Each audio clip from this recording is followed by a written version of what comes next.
Hello, everyone. Now, study high order thinking questions based on center of mass, momentum, impulse, and collisions. Let's see.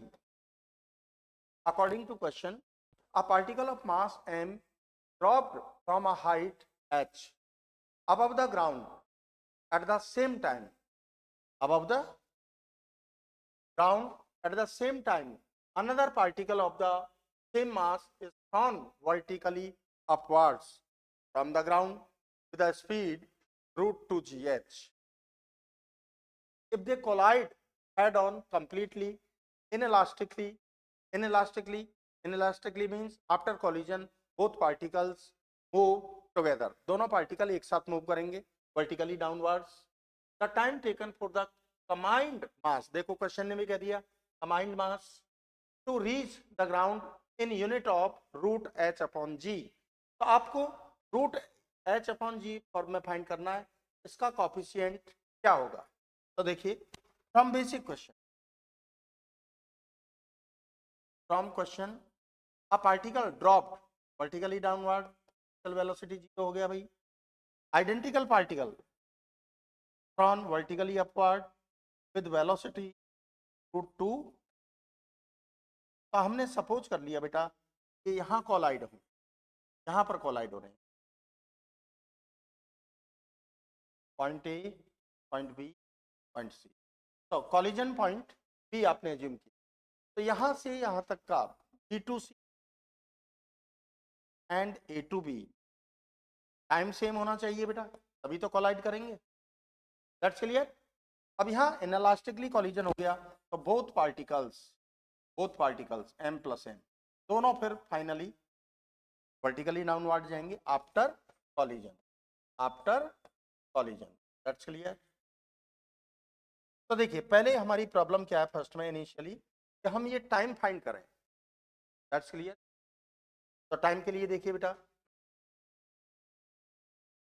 This particle dropped travel distance,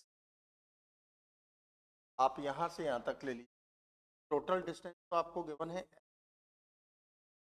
हम assume कर लें h1 कर लें हम. Okay. तो s equal to plus half A T square h1 to initial velocity, dropped particle zero, acceleration gravity acceleration square. अब thrown vertically upward के लिए लें h2 equal to u, velocity आपको 2gh गिवन है, टाइम सेम रहेगा बेटा. Both particles are collide to each other. It is possible when particle C and particle A taking same time, particle C reaches at point B, particle A reaches at point B. यहाँ दोनों के लिए time taken same होना चाहिए. Minus vertical है बेटा तो gravity minus G हो जाएगा, half G T square. That's clear. तो आप देखिए यहाँ से हाफ जी टी स्क्वायर की वैल्यू हम क्या पुट कर सकते हैं, h1 equal to half G T square h2 root 2gh T h1 को हम लेफ्ट में ले लें, h1 plus f twice of gh to t. h1 plus h2 को हम क्या मेंशन कर लें, h. That's clear. तो t equal to h upon root 2gh h upon, that's clear, h upon 2g. Time find कर लिया तो यहां से आप h1 फाइंड कर सकते हैं, हाफ t स्क्वायर करेंगे तो रूट हट जाएगा बेटा h बाई 4. h1 आपका क्या आ गया बेटा, h बाई 4.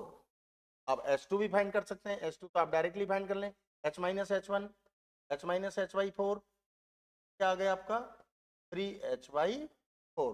That's clear. तो h1 आपने फाइंड कर लिया h बाई 4, h2 आपने फाइंड कर लिया h बाई 4. That's clear.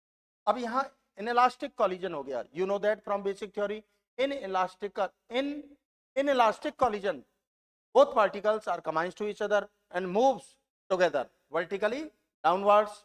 तो इसके लिए यहां पर जब ये मूव करेंगे तो इनिशियल वेलोसिटी दोनों के लिए जीरो ही होगा.